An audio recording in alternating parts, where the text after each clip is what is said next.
Baik, Assalamualaikum warahmatullahi wabarakatuh. Alhamdulillah, jumpa lagi di MOOC Academic Writing ini.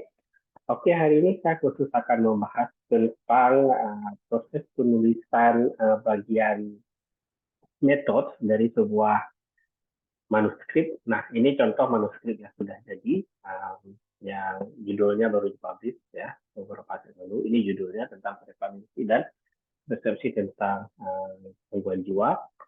Nah, kalau misalnya abstrak di di video lain sudah saya jelaskan. Mungkin untuk abstrak sekilas seperti ini, ada background. Kalau bisa maksimal dua kalimat saja. Kalimat pertama tentang masalahnya, kedua tujuan, kemudian metode itu khusus harus fokus pada tools apa yang digunakan untuk mengumpulkan melaksanakan data atau metodenya. Ya, kalau misalnya kita buat eksperimen, kemudian alatnya yang digunakan apa, dan hasilnya, serta kesimpulan dan saran tentunya. Nah, untuk background saya tidak bahas detail di sini, saya khusus membahas tentang metode. Nah, ini contoh metode dari paper ini atau metode. Pertama yang harus adalah study design dan partisipan. Nah, tolong diperhatikan agar dalam kita menulis itu jangan berulang. Ya, misalnya desain ini adalah ini, kemudian sampelnya ini, populasi ini sangat istilahnya sangat banyak menghabiskan sumber, tidak akademis dalam artian, tapi lebih baiknya disingkat seperti ini. Misalnya, tadi cross sectional ini dilakukan pada minggu ke-4 Mei 2021.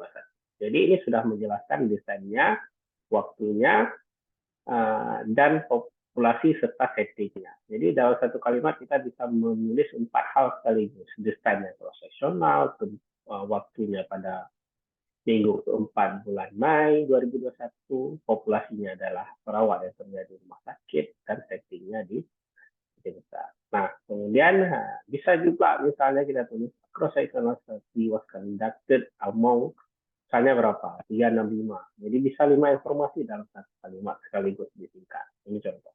Ya, cuma karena saya ingin melaporkan respon rate di sini, kalimatnya satu. Nah, kemudian yang penting juga dilaporkan adalah populasi atau sampel yang ada berapa dan respon rate-nya. Misalnya kita target awal misalnya 500 orang, yang isi misalnya 400. Jadi respon rate-nya ada 80%. Ya, usahakan respon rate-nya harus di atas 70% lah. Ya. Kemudian jadi study design and participant. Jadi bisa minimal 5 informasi di sini. Saya ulang lagi, desainnya, tempatnya, waktunya, populasinya, sampelnya. Ya. Yang kedua, yang sangat penting dan selalu lupa ditulis oleh teman-teman adalah tentang proses pengumpulan data, kalau ini riset profesional, atau proses eksperimennya seperti apa. Nah, kalau profesional lebih kurang informasi yang harus disediakan seperti ini. Pertama, bagaimana cara kita mengumpulkan data? Apakah pakai Google Form, apakah wawancara langsung? Kemudian, kalau Google Form itu bagaimana kita distribusi? Kalau wawancara langsung bagaimana prosesnya? Apakah self report dalam artian diisi kemudian respon enumeratornya dulu di depan, atau cuma kasih kertas terserah formality dengan itu harus lebih jelas. Ya.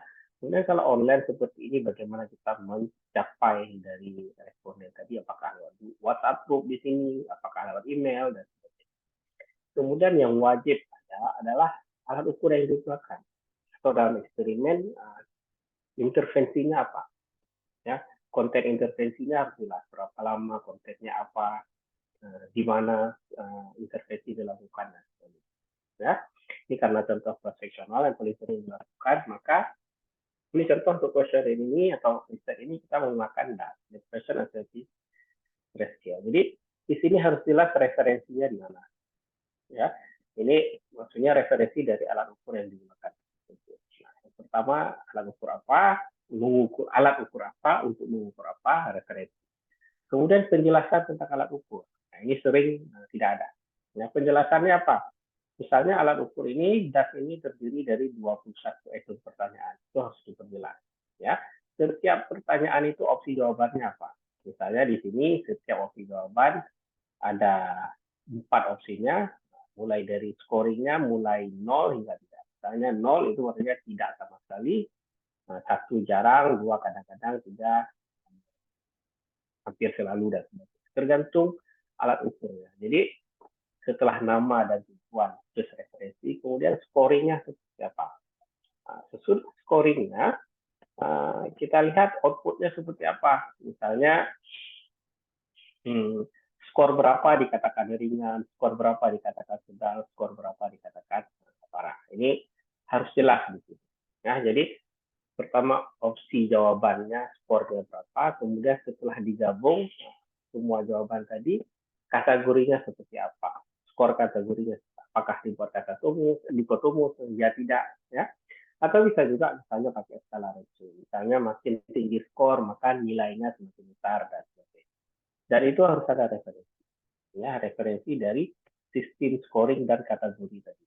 Nah, kemudian kita harus laporkan juga seberapa sering misalnya alat ukur ini digunakan. Jadi kita bisa refer 3-4 riset sebelumnya yang menggunakan alat ukur yang sama di mana. Nah, untuk di mana itu nggak perlu detail, ya, misal kita bisa sebut bahwa ini pernah digunakan. Oke. Kemudian kita juga harus melaporkan berapa nilai koefisien reliabilitasnya atau nilai kurva alfa di riset kita. Jadi dari responden kita yang tanya di sini 400 orang, berapa kurva alfanya, ya, dan berapa skornya. Misalnya di sini karena alat ukur mengukur 3 hal sekaligus, cemas, anxiety, sama stres, ya, cemas, depresi, sama stres, maka untuk ya depresi itu 0,8, cemas itu 0,7, dan sebagainya. Stres ini mungkin lupa, ya, dilaporkan 0,5, sorry. Ya, jadi hal itu harus ada. Kurva alfanya berapa, kemudian kuesioner lain. Misal Anda membuat kuesioner baru. Nah, ini contoh untuk persepsi, saya membuat kuesioner baru yang saya kumpulkan, saya buat berdasarkan riset sebelumnya. Ya, jadi saya menjelaskan bagaimana proses riset sebelumnya itu dilakukan. Artinya bagaimana kuesioner tersebut jadi. Ya, ini ada referensinya. Kemudian apa, berapa jumlah pertanyaan, isinya tentang apa, opsi jawabannya tentang apa, ya, dan tanya setuju dan setuju, dan bagaimana kurva alfanya. Di sini saya laporkan 0,89, yang artinya kuesioner ini cukup reliable untuk digunakan, ya. Baru kemudian statistik analisis. Jadi analisa statistik seperti apa yang digunakan itu tidak perlu detail, cukup kita sebut misalnya uji apa yang digunakan untuk variabel apa. Bisa juga di sini disebutkan pakai statistik software statistik apa, apakah misalnya data, PCS, tapi pastikan lisensinya ada, ya. Baru kemudian hasil. Ini contoh riset yang sudah dipublish, sudah Q1, jadi cukup bagus, dalam artian para reviewer tidak mempermasalahkan tentang metode, karena prinsip dari metode itu bisa direplikasi. Nah, kita lihat dua paper sekarang yang sudah ditulis oleh teman-teman yang ikut saya, kebetulan saya timnya juga, mahasiswa dan mahasiswa saya juga. Jadi ini judulnya seperti ini, ya, investigasi gejala somatik pada pasien COVID di saat pandemi. Nah, di sini sesuai, ya, background-nya ada latar belakang tadi sudah kita sebut, langsung ke tujuan. Kemudian kata-katanya sangat berulang itu, ya, use convenience sampling 200 orang, sebenarnya bisa disederhanakan, ya. Kemudian selalu cara menulis hasilnya itu pakai dari relationship, tidak seperti itu, ya. Jadi kalimatnya harus dibuat sederhana, dan ini cara penulisan masih salah, ya. P001 signifikan 0,5, sangat-sangat tidak sesuai, ya. Jadi hasilnya nggak ada, pembahasannya nggak ada, kesimpulan dasaran juga tidak ada. Jadi kalau ini contoh manuskrip yang mau dikirim, sebagian besar abstraknya diperbaiki. Oke, abstrak untuk latar belakang kita skip dulu. Nah, ini contoh, ini sedikit sudah benar, ya. Kemudian ini bisa sampai jumlah respondennya. Ini saya rasa tidak perlu. Kemudian prosedur, nah di sini apa? Sudah oke prosedur pengumpulan datanya ya, bahwa ini dijelaskan dalam instrumen. Nah, ini juga instrumen sudah cukup bagus ya. Dia menjelaskan apa saja variabel yang diambil, kemudian scoringnya dan sebagainya. Jadi data demografi yang diambil, kemudian scoring untuk apa tuh, customer social juga sudah ada. Nah, ini ngulang. Tadi data sudah dipakai statistik, di sini sudah disebut, di bawah juga sudah. Jadi contoh perulangan yang tidak penting sekali. Nah, ini secara umum sudah bagus, abstraknya salah, hasilnya tidak sesuai cara menulisnya, bukan hasilnya salah. Ya, ya satu lagi ini salahnya adalah di tabel. Ya, tabel kalau kita lihat. Nah, tabel satu oke. Tabel kedua ini pemborosan. Jadi untuk jawaban opsi jawaban hipotemus, misalnya health history. Kalau opsi jawabannya ya tidak, cukup ditulis yang ya saja. Ya, yang ya berapa persen misalnya. Health history yes dalam kurung berarti 116 atau ya dalam kurung 23%. No-nya nggak perlu ditulis lagi karena ada jelas yang tidak jawaban yes artinya no, kecuali ada sebagiannya. Kalau isi semua, maka cukup ditulis satu saja. Jadi enggak yes no. Kecuali skalanya seperti skala Likert yang banyak opsinya itu harus ditulis. Oke, kemudian ini juga gender mungkin bisa ditulis cuma satu saja karena selain gender sudah. Nah, ini juga itu jawaban-jawaban yang lihat elderly bla bla bla seperti ini bisa digabung. Ya, ini bukan usia tapi kelompok usia. Jadi cara menulisnya salah. Kalau usia kan misalnya adolescent 12 sampai 18 tahun atau 12 sampai 1 tergantung teori. Ya, jadi ini kelompok usia bukan usia. Jadi ini salah, harus diperbaiki. Sorry. Kemudian pekerjaannya sudah oke, saya rasa. Tapi kalau pekerjaan yang satu-satu seperti ini mending digabung. Misalnya digabung ke mana ya, labor dan jadi tidak ada angka yang satu cuma 0% kali enak. Begitu juga dengan pendidikan. Ini untuk angka-angka kecil ini bisa digabung ya sehingga tidak contoh di sini primary secondary bisa digabung. Bahkan high school bisa digabung. Ya, kemudian magister doktor bisa digabung. Ya. Nah, jadi bisa dibuat jadi 3 grup misalnya di sini pendidikan sekolah, bachelor sama pasca sarjana. Jadi cukup 3. Income ini itu sudah sesuai dengan pasarnya standar penerimaan daerah. Jadi saya skip saja. Jadi mungkin itu beberapa kesalahan minor yang sebaiknya tidak terjadi dalam sebuah dalam kitab penulis. Kita lihat satu lagi yang versi bahasa Indonesia di sini ada. Nah, ini judulnya asuhan determinan pelaksanaan pendokumentasian aspek perawatan pada perawat tua. Ya, backgroundnya tidak ada kaitannya dengan gitu. Ya. Nah, jadi harap diperbaiki. Kemudian tujuannya tidak ada.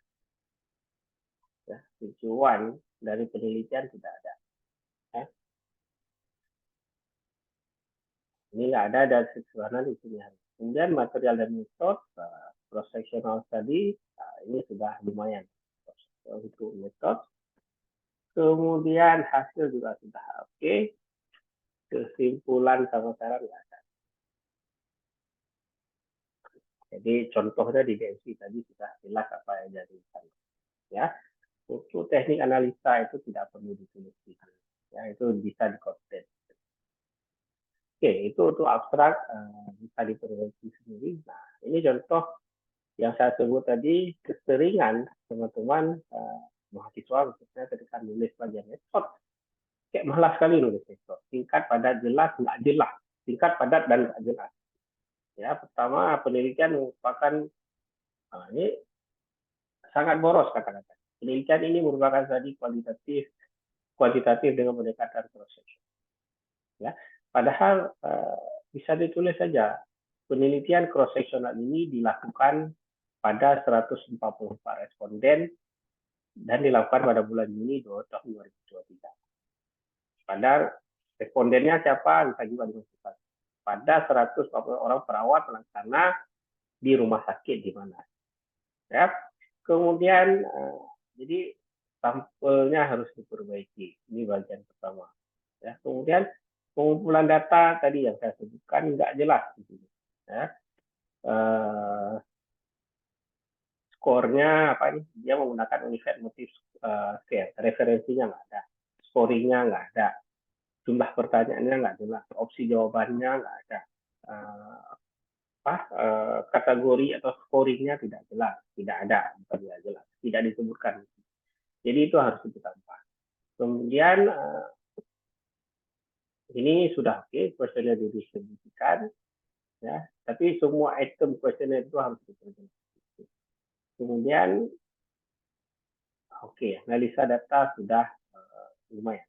Jadi salahnya adalah di cara menulis metode, kemudian cara alat ukur yang digunakan itu sangat tidak ada sekali. Jadi itu harus diperbaiki. Ya, hasil, nah ini kebiasaan juga sama seperti tadi ya, sudah ada wanita, pria, padahal cukup satu saja disebut, kecuali seperti ini ya, PNS PKK mungkin untuk orang luar nggak paham. Teknik supervisi juga baik kurang, padahal cukup buat satu tabel saja. Ini tabel regresi. Ini hasilnya singkat saja, ya. Sedangkan pembahasan itu coba kita lihat bukan membahas hasil tapi membahas hal yang lain. Jadi banyak hal yang harus diperbaiki, khususnya bagian metode. Begitu juga dengan hasil referensi. Coba lihat ini satu kalimat referensi satu. Ini contoh kalimat yang sangat miskin dan sangat tidak indah. Ini juga. Ya. Dua kalimat, dua paragraf referensinya satu. Ini satu kalimat referensi satu. Dua paragraf referensi satu. Jadi ini yang lumayan ada. Jadi kalau bisa satu baris di sini 5 atau 7 baris. Ya, kita lihat contoh di sini di paper bagaimana dibahas dalam satu paragraf saja ada sekitar 5 referensi. Ya, maka satu statement seperti ini ada 2 sampai 3 referensi yang dituliskan. Jadi saya rasa itu hal yang harus diperbaiki atau harus tidak diulang dalam proses menulis tesis atau menulis